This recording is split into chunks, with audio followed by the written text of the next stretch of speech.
Good morning students. औजार school के YouTube channel पे आप लोगों का हार्दिक स्वागत है। हम लोग कल योगात्मक बहुलीकरण का एक प्रकार आयनिक बहुलीकरण पढ़ चुके हैं, जिसके दो प्रकार थे, धनायनी बहुलीकरण और ऋणायनी बहुलीकरण। आज हम लोग संघनन बहुलीकरण पढ़ेंगे। संघनन बहुलीकरण के बारे में हम लोग पहले ये बात पढ़ चुके हैं कि इसमें जो एकलक इकाइयाँ होती है वो या तो द्विक्रियात्मक समूह से युक्त होती है या त्रिक्रियात्मक समूह से युक्त होती है। जब ये आपस में एक एक करके जुड़ते हैं तो हर बार में एक नया पद जुड़ने से इसे हम लोग कहते हैं पदवृद्धि बहुलक। बहुलक के निर्माण के दौरान छोटे अणु जैसे अल्कोहल है, हाइड्रोजन हैलाइड है, जल है, अमोनिया है आदि का निष्कासन होता है।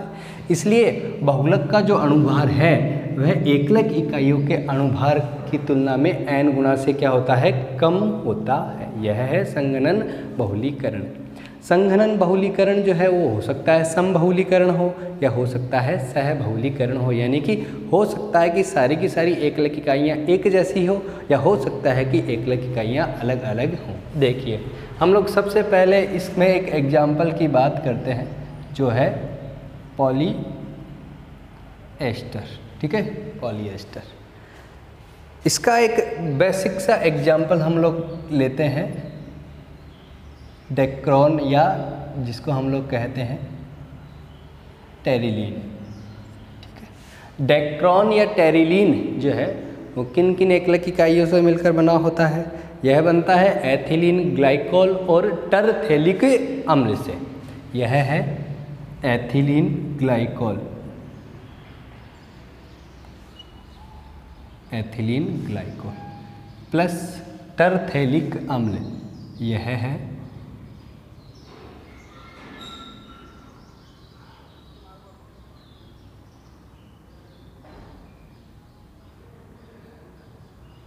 टरथेलिक अम्ल।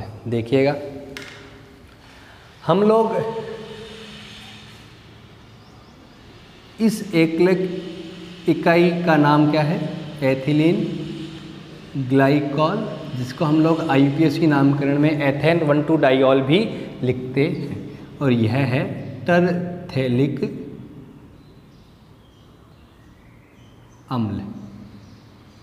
ठीक है, बेंजीन 1,4 डाई कार्बोक्सिलिक अम्ल इसका IUPAC नाम है।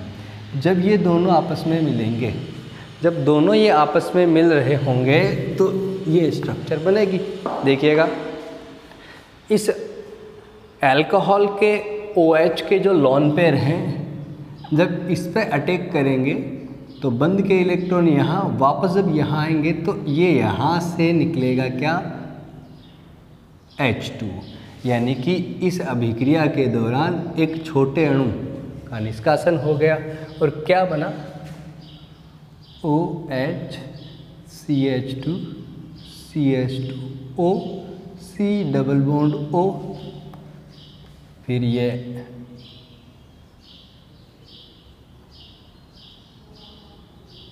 और ये हो गया C double bond O OH। ठीक है, ये प्रोडक्ट हमें मिला। इसमें ये है जो बंध है, कौन सा बंध है? एस्टर बंध है। एस्टर बंध है और ऐसे बहुत सारे बंध इसमें आगे से आगे तक बनते चले जाएंगे, इसलिए बहुलक की इस कैटेगरी को कहा जाता है पॉलीएस्टर। देखिएगा आगे हम लोग फिर से इसमें एकलक इकाई जोड़ते हैं। अब यहाँ पे कार्बोक्सिलिक अम्ल आ चुका है तो यहाँ पे क्या जुड़ेगा? अल्कोहल। जब हम लोग इसमें फिर से अल्कोहल जोड़ेंगे HCH2 CH2OH, फिर से क्या जाएगा?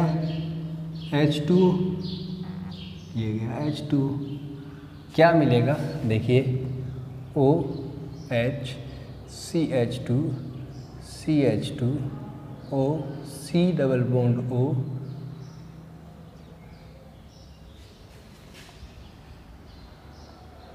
C double bond O CH2 CH2 और ये हो गया OH।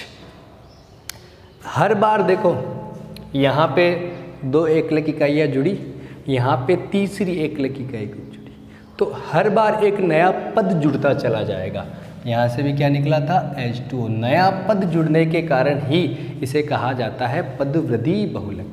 देखिएगा फिर से आगे हम लोग इसमें फिर से क्या जोड़ते हैं, इस बार यहाँ पे है OH अल्कोहल वाला, तो हम लोग जोड़ेंगे इसकी कार्बोक्सिलिक एसिड वाली यूनिट, तो यह है OHC डबल बॉन्ड O,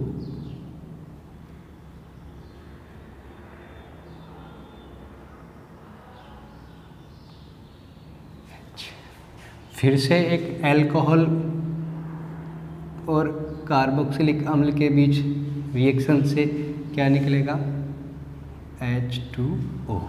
ठीक है, फिर से देखिए क्या बनेगा, हम लोग इसको लिखते हैं OH CH2 CH2O C double bond O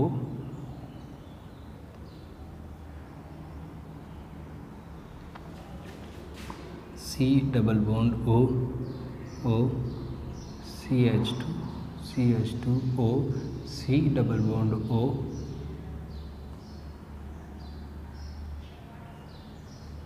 C double bond O OH। तो यहाँ पे फिर से एक आगे अल्कोहल जुड़ेगा, अल्कोहल यूनिट के बाद फिर से एक कार्बोक्सिलिक एसिड यूनिट जुड़ेगी, फिर से एक अल्कोहल, फिर से एक कार्बोक्सिलिक एसिड, और यह जो प्रोग्राम है या यह जो प्रोसेस है वो आगे से आगे तक चलता रहेगा। देखिए हम लोग यहाँ से स्टार्ट करते हैं, यहाँ पे देखिए O, फिर बाद में CH2, फिर बाद में CH2, फिर बाद में O, फिर बाद में C डबल बॉन्ड O, फिर बाद में बेंजीन वाले O, फिर बाद में C डबल बॉन्ड O। तो हम लोग जो है इसको आगे इस प्रकार लिख देते हैं। ठीक है, यह क्या हो गई, एक बहुलक को रिप्रेजेंट का एक तरीका हो गया, जिसमें हम लोग लिखेंगे ये OH और ये, तो यह जो बहुलक है इसे हम लोग कहते हैं पॉलीएस्टर टेरिलीन या डेक्रोन। यह है, हम लोगों ने लास्ट वाली यूनिट्स में जो ग्रुप्स हैं उनको वैसा का वैसा लिखा है। क्यों? क्योंकि लास्ट में जब ये पूरी प्रोसेस ख़त्म हो जाएगी तो यहाँ पे ये जो C double bond OH group है यह रिमेन रह जाएगा, और इसी के साथ हम लोग देखें तो यहाँ पे जो अल्कोहल ग्रुप है उसका H भी रिमेन रह जाएगा। यह जो एग्जाम्पल है वो किसका है, टेरिलीन या डेक्रोन का। इसका एक और हम लोग एग्जाम्पल अगर बात करें तो हम लोग बात करते हैं इस बार पॉलीएमाइड बहुलक की, और पॉलीएमाइड बहुलक का जो सबसे बेस्ट एग्जाम्पल है वह है नायलॉन 6,6। जैसा कि आप लोग जानते हैं नायलॉन 6,6 जो है वह दो अलग अलग प्रकार की एकलक इकाइयों से मिलकर बना होता है। पहली एकलक इकाई होती है हेक्सामेथिलीन डाईएमीन NHCH2 का होल 6 NHH। यह है हेक्सामेथिलीन डाईएमीन। इसका IUPAC नाम है हेक्सेन 1,6 डाईएमीन प्लस एडिपिक अम्ल। एडिपिक अम्ल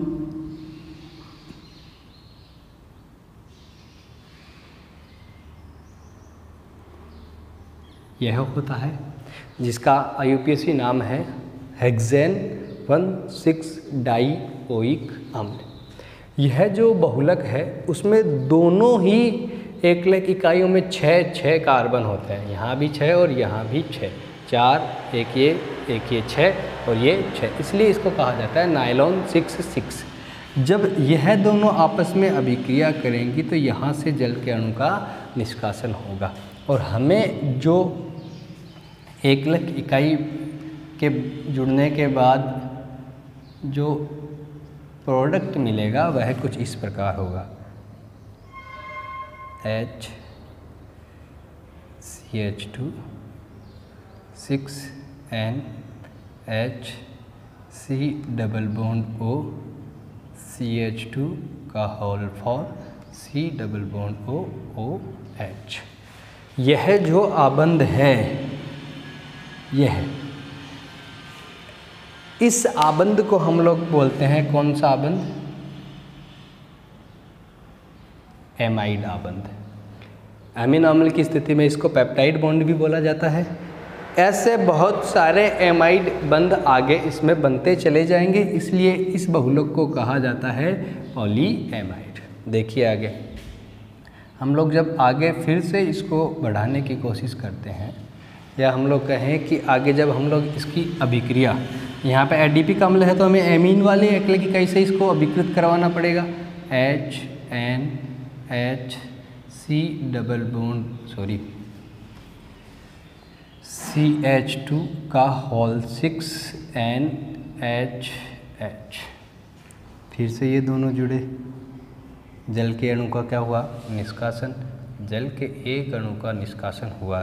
देखिए इसको फिर से लिखते हैं, ये क्या हो गया? HNHCH2 का होल 6, फिर उसके बाद आ गया NHC double bond O, amide bond. उसके बाद आ गया CH2 का whole four C double bond O। फिर क्या आएगा? ये तो गया NH, फिर आएगा CH2 का होल 6NH। आगे फिर से इसमें एक एसिड यूनिट जोड़ते हैं, तो यह हो गया OHC double bond O CH2 का whole four C double bond O OH। फिर से ये निकलेगा बाहर। तो इस बार हमें जो प्रोडक्ट मिला वह कुछ इस प्रकार है, HNHCH2 का whole 6NHC double bond O CH2 का whole four C double bond O NHCH2 का whole 6 NHC double bond O CH2 का whole four C double bond O OH। देखो एमीन यूनिट के साथ एसिड यूनिट जुड़ी, फिर amine, फिर acid. तो इसमें देखो N, ठीक है, यहाँ पे N के बाद फिर से N, CH2 CH2 6 NH NH C double bond O C double bond O। तो यहाँ से हम लोग यह देखते हैं कि इस यूनिट को अगर हम लोग ऐसे देखें तो एक पर्टिकुलर टाइम के बाद हम लोग ये देखेंगे कि यहाँ से हम लोग ऐसा लिख सकते हैं कि इसके बाद यूनिट्स की फिर से क्या हो रही है? पुनरावृत्ति की हो रही है। N N H H CH2 का whole 6 NH NH C double bond O C double bond O CH2 का होल फॉर CH2 का C डबल बॉन्ड O और आगे ये OH। तो हम लोग इस पॉलीएमाइड बहुलक को इस प्रकार रिप्रेजेंट कर सकते हैं कि यहाँ से हम लोग इसको ऐसे लिख सकते हैं कि इनकी जो N यूनिट्स हैं वो आपस में जुड़ी हुई है। श्रृंखला के पहले और अंतिम जो भी यूनिट्स होंगे उनके ये ग्रुप्स रिमेन रह जाएंगे। तो ये जो है यह स्ट्रक्चर है किसकी? नायलॉन 6 की, जो एक प्रकार का कैसा बहुलक है? यह एक प्रकार का पॉलीएमाइड बहुलक है। ठीक है, यह जो संघनन बहुलीकरण के कुछ एग्जाम्पल्स थे। अब हम लोग एक छोटा सा टॉपिक इसमें और पढ़ेंगे जिसको हम लोग बोलते हैं सहबहुलीकरण। सहबहुलीकरण क्या होता है? सहबहुलीकरण, सहबहुलीकरण बहुलीकरण की वह प्रक्रिया है या वह प्रकार है बहुलीकरण का जिसमें हम लोग अलग अलग प्रकार की एकलक इकाइयों को आपस में जोड़ते हैं। जैसे अभी हम लोगों ने पॉलीएस्टर और पॉलीएमाइड बहुलक के लिए किया। यहाँ पे हम लोग ये देखते हैं कि Na और Nb अलग अलग प्रकार की एकलक इकाइयाँ जो होती हैं वो आपस में जुड़कर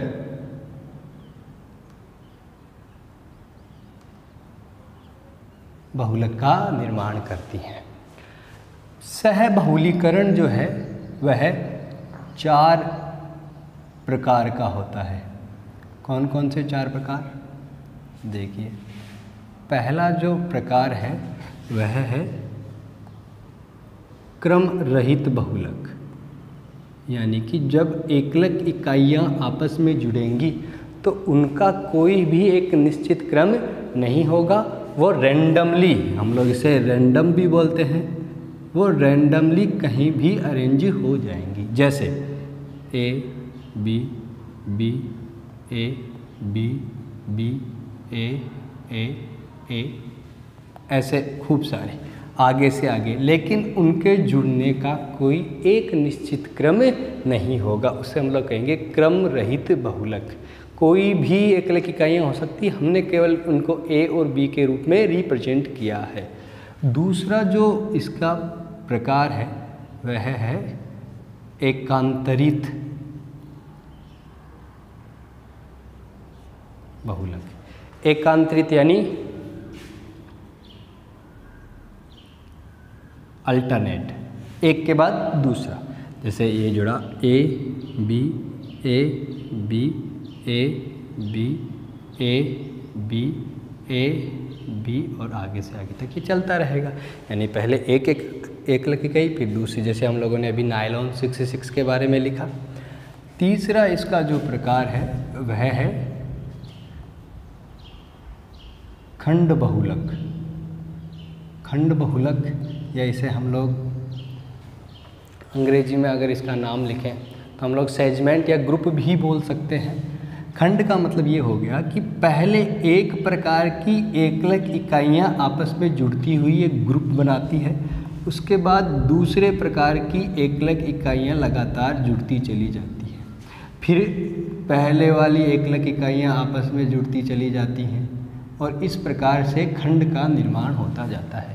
यानी लगातार एक बार पहले प्रकार की एकलक इकाइयाँ, बाद में दूसरे प्रकार की एकलक इकाइयाँ, फिर से पहले प्रकार की एकलक इकाइयाँ ऐसे जुड़ती चली जाएंगी।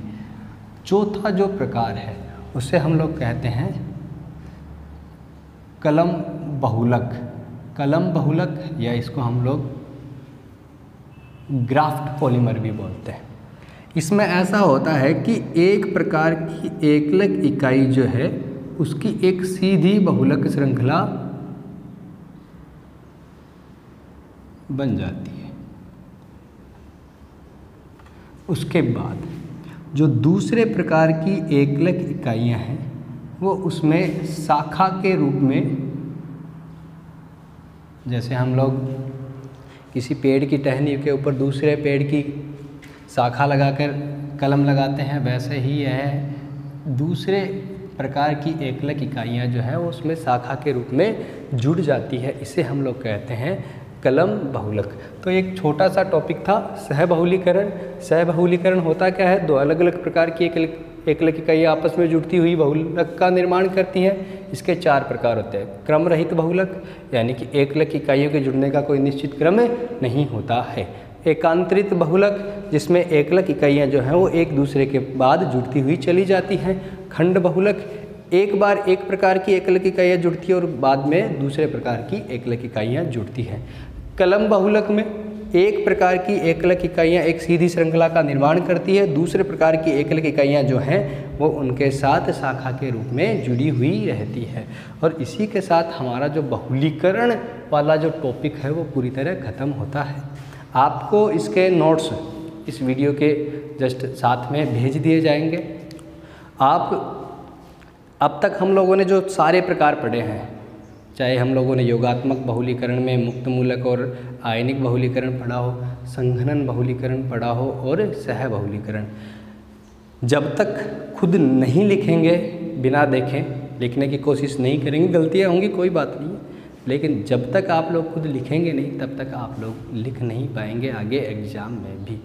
ठीक है, कोई भी डाउट हो तो मुझे मेरे नंबर पे व्हाट्सएप मैसेज करें, अपने डाउट्स को क्लियर करें। Thank you.